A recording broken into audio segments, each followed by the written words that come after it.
Olá, meus queridos, tudo bem com vocês?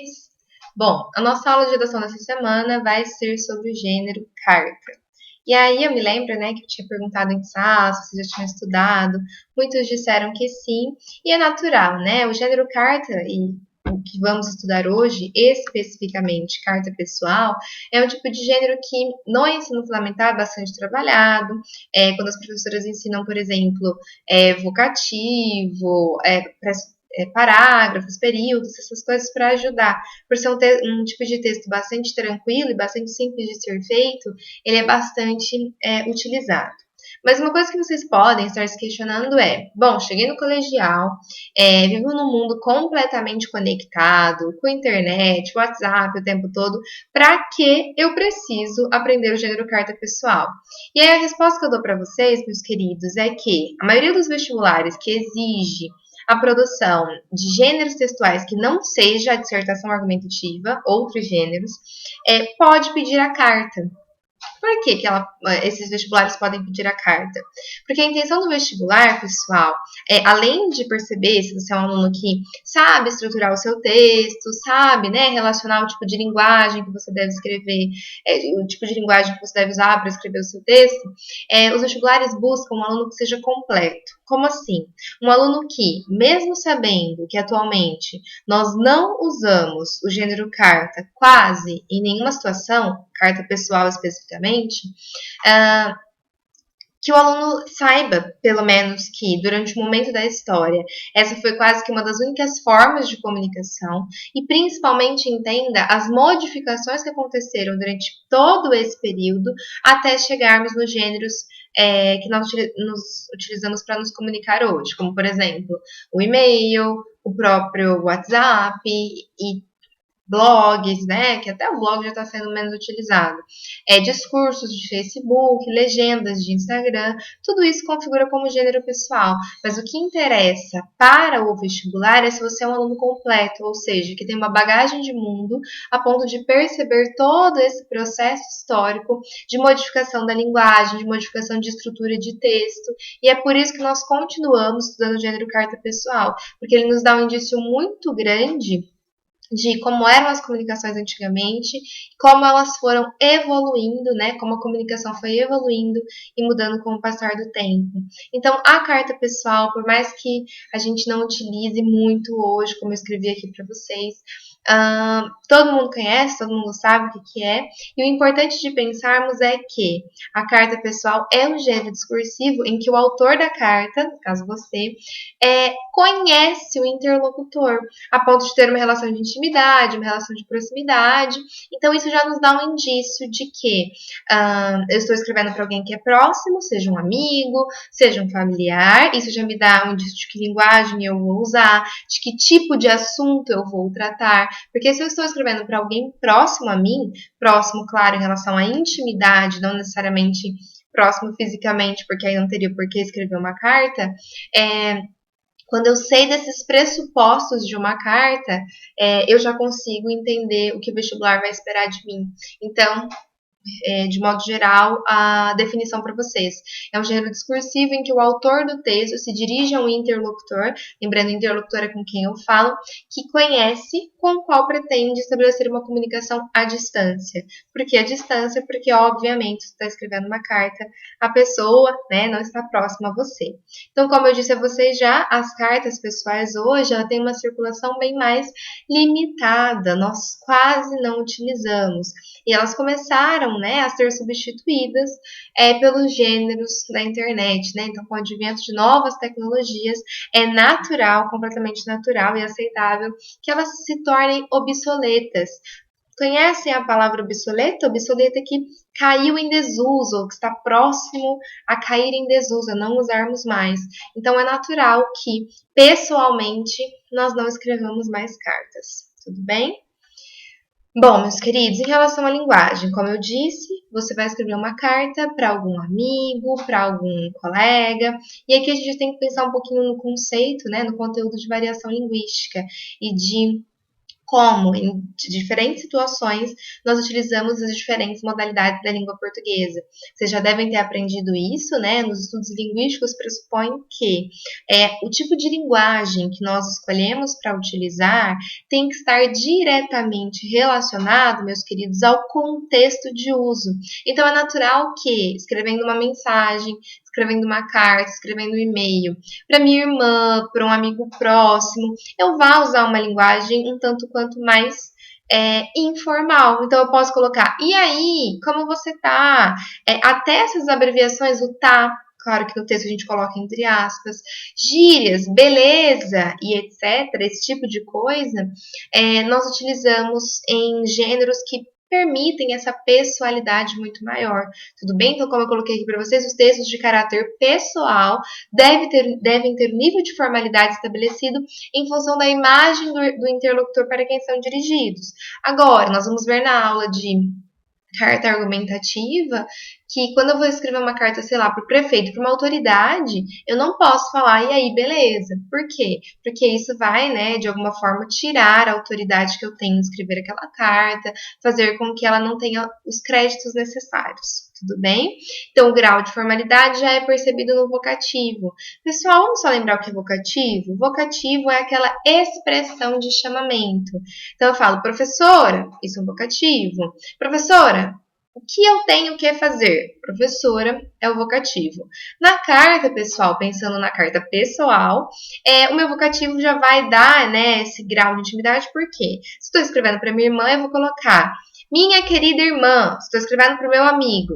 Meu caro amigo, tudo bem? Ou caro amigo, querido amigo, ou meu amigo do coração. Esse tipo de expressão é permitida, né? E a gente já consegue perceber, poxa, são amigos muito próximos mesmo. Nossa, eles têm um laço de fraternidade que é muito bonito, que é muito legal, que é muito próximo. Então, nós conseguimos perceber isso pelo vocativo, tudo bem? Bom, pessoal, a estrutura de uma carta sempre será local e data inicialmente, né? Então, você vai colocar, por exemplo, eu estou aqui, Ribeirão Preto, escrevendo a minha carta. Então, eu vou colocar Ribeirão Preto, 27 de março de 2020. Aí, pessoal, uma das coisas que eu gostaria de chamar a atenção de vocês é que os vestibulares, na maioria das vezes, nos gêneros textuais, eles pedem que a gente adote uma máscara. Como assim?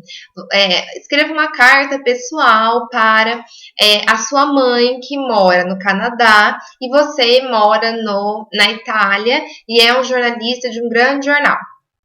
Bom, se o vestibular está falando que você é um jornalista de um grande jornal e que você mora na Itália, o seu local e data, o local vai ser na Itália, a data, né, próxima ao período em que você está vivendo e tudo mais, mas o que eu quero chamar a atenção de vocês, queridos, é que dentro da proposta de carta, seja ela pessoal, seja ela argumentativa, ou de qualquer outro gênero, muitas vezes o vestibular faz com que a gente assuma uma máscara, assuma uma personagem. Então, por exemplo, se ele está dizendo que você é um jornalista que vive na Itália, não faz sentido você colocar Ribeirão Preto 27 de março. Tá? Então, o que a gente tem que pensar? Que esse tipo de texto, carta pessoal, é muito fácil. Só que por ser muito fácil, às vezes a gente não se considera falando, isso aí é facinho, e não presta atenção aos detalhes. E o que faz a gente ganhar ou perder nota do gênero carta pessoal? Seguir a estrutura, essa que eu vou passar para vocês agora, e principalmente ficar atento aos pequenos detalhes da proposta. Então, local e data, obrigatório em toda a carta pessoal, vocativo que vem logo após, que vai haver a identificação do interlocutor. Então, querido amigo, caro amigo, o texto, obviamente, e no texto, pessoal, nós pedimos que sempre na introdução da carta pessoal vocês apresentem o assunto pelo qual vocês estão escrevendo a carta. Eu estou escrevendo essa carta para contar que recentemente fui promovida no emprego, mas como faz tempo que perdemos o contato, decidi escrever essa carta para selar nossos laços de amizade novamente. Sei lá, você vai apresentar o assunto pelo qual você está escrevendo. Ao longo do texto, você vai desenvolver esse assunto. Então, você conseguiu um novo emprego, mas por que você estava desempregado? Você se formou em quê? E você vai também fazer sempre um diálogo com o interlocutor. E você está trabalhando? E você já se formou na faculdade? Tudo bem? E uma pequena conclusão. Ah, minha vida tá assim, espero que a sua esteja bem também. E aí as despedidas já, que pode ser até mais, estou com saudades, aguardo resposta, te espero na semana que vem. Espero que semana que vem meu WhatsApp tenha voltado e a gente possa conversar melhor. Algo nesse sentido, tá? A assinatura. A assinatura vocês têm que prestar atenção também, queridos, porque no vestibular nós não podemos nos identificar pelo critério, né, do sigilo. Se você fala para o corretor quem é você corre o risco, né, de ter o seu texto zerado, seu texto anulado. Então, o que você tem que fazer? Novamente, assim como no local e data, assim como no vocativo, assim como no assunto da carta, você tem que prestar atenção no que o vestibular pede para que você coloque. Então, a UFO, que é a Universidade Federal de Uberlândia, geralmente pede que os alunos assinem a carta com José ou Josefa, fulano de tal, João, Maria, tudo bem? Então prestem atenção no personagem que os vestibulares, as bancas corretoras pedem que vocês utilizem para assinar a carta de vocês. Aí eu trouxe um exemplo, né, para nós vermos, para vocês poderem fazer a redação com tranquilidade, que é uma proposta, pessoal, da UEL, Universidade Estadual de Londrina, do ano de 2011, se eu não me engano, 2010, 2011. Olha o que diz a proposta. Tendo em vista a importância da troca de correspondência nos dias atuais, redija uma carta a um amigo que vive num país distante, numa cidade que não dispõe de rede de comunicação para e-mail e internet, relatando a ele os fatos mais importantes ocorridos no Brasil no ano de 2010. Atenção, ao encerrar a carta, assine fulano de tal, olha aí a máscara que eu falei para vocês, mantendo o sigilo de sua prova. Então vamos analisar essa proposta, meus queridos. O amigo vive num país distante, então já está justificado a escrita de uma carta, e é mais justificado ainda quando a banca nos dá essa informação. A cidade, né, o país em que o seu amigo vive não tem rede de comunicação por e-mail e internet. Por isso, você vai escrever uma carta. E aí, qual que vai ser o assunto da carta? O amigo vai ter que contar as coisas que ocorreram no Brasil no ano de 2010. Tudo bem? Então, essa proposta já analisa se o candidato está atento, porque tem vários detalhezinhos, se sabe a estrutura da carta e, principalmente, se tem conhecimento de mundo. Porque se for um aluno alienado, que não lê, que não sabe o que aconteceu no país naquele ano, dificilmente ele vai bem. E aí, a UEL disponibilizou para gente uma redação, espero que vocês estejam conseguindo enxergar, uma redação modelo, ou seja, uma redação que tirou nota máxima. Então vejam, pessoal, a redação. Vou ler com vocês e depois eu vou pontuando cada uma das partes. Então veja, Londrina, 5 de dezembro de 2010. Querido Pedro, fiquei surpresa e feliz ao receber sua carta esta manhã, pois desde que você saiu de casa dizendo precisar encontrar o seu verdadeiro eu, ninguém mais teve notícias suas.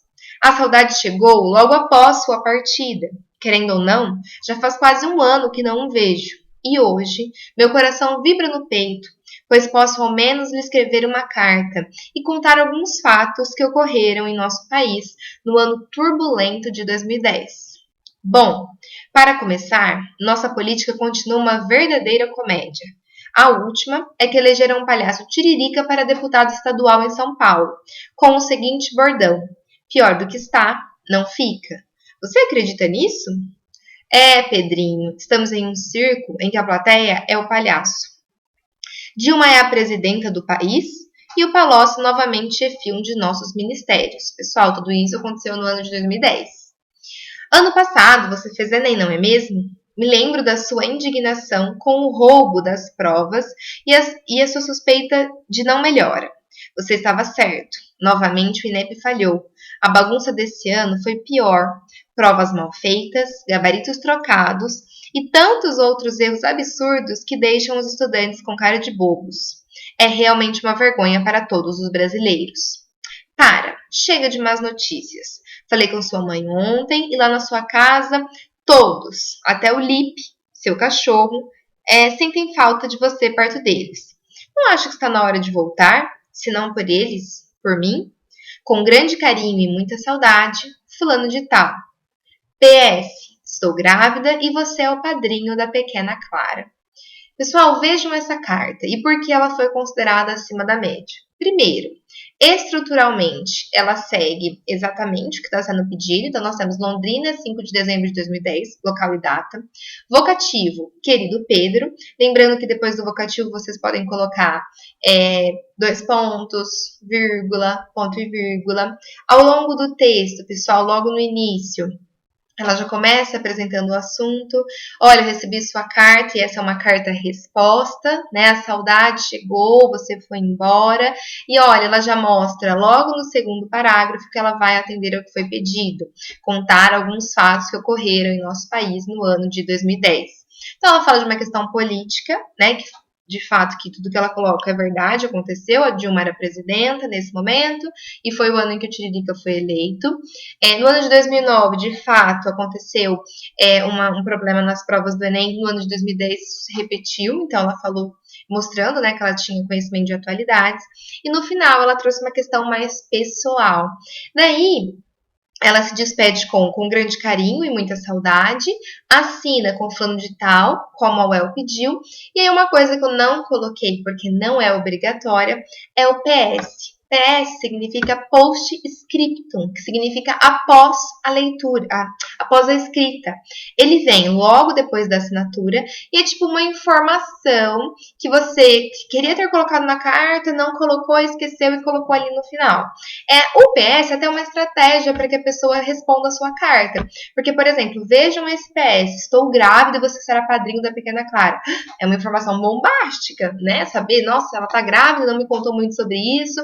Então, até uma estratégia para que o seu interlocutor responda a sua carta falando, e aí, mas me conta melhor sobre essa gravidez, mas você já é uma menina, nossa, você já está sabendo, então faz tempo. É uma estratégia. Todas as cartas devem ter PS? Não, são exceções. Por isso que não está na teoria, mas é importante que vocês saibam. Combinado? E agora, meus queridos, a proposta de redação de vocês. Veja como eu montei. Escreva uma carta pessoal para um amigo próximo, no sentido de é um amigo íntimo, que esteja amigo, amiga, tanto faz, que esteja fisicamente distante por conta do isolamento social imposto pelo governo do estado. Nós estamos vivendo, né, esse momento do coronavírus, esse importante isolamento social, e você vai escrever relacionado a isso. Nesta carta, você deverá, vejam as instruções, apresentar o motivo pelo qual está escrevendo a carta. Por exemplo, por que você não envia uma mensagem de WhatsApp? E aí é que vai entrar a criatividade de vocês. Deu vontade só de escrever uma carta? Ou será que com o isolamento todos tiveram que ficar em casa e as redes de internet pararam de funcionar? Somente os correios estão funcionando? Sei lá, cria um motivo pelo qual você está escrevendo uma carta e não usando a internet. Contar como tenha sido a sua rotina neste período. Então já comece a sua carta, né, falando, estou escrevendo porque minha rotina tem sido. No item C, você vai apresentar pelo menos um aspecto positivo deste período. Então estou adorando ter aulas online. Ou estou podendo ler mais, estou podendo dormir mais cedo, ou acordar um pouquinho mais tarde. Apresentar pelo menos um aspecto negativo. O aspecto negativo é que eu não me aguento de saudade de você, meu querido amigo. Ou minha família é muito grande, eles falam muito alto, não consigo estudar direito. Sei lá, coloque um aspecto negativo. Tudo bem? Você deve assinar a sua carta com seu amigo isolado. Então, você vai colocar lá em cima local e data, depois o vocativo, pode inventar um nome para o seu amigo, pode só falar querido amigo, tanto faz o que for melhor para vocês. Lembra de ficar ao longo do texto fazendo a interlocução o tempo todo, né? Como vocês viram na carta de exemplo, ela fala, Pedrinho, meu amigo, façam essa interlocução ao longo do texto e sigam, pessoal, esses 4 itens. Seguindo a estrutura e esses 4 itens, mais a assinatura adequada, o texto de vocês não tem como dar errado. Vai ficar um texto perfeito. Tudo bem? Eu vou postar para vocês posteriormente a data de entrega dessa redação. Fiquem tranquilos, mas eu acho que deu para entender. Então, o motivo está aqui, os 4 itens que vocês devem seguir. Tendo dúvidas, estou à disposição. E voltamos na semana que vem com um novo gênero. Fiquem bem, se cuidem e até mais.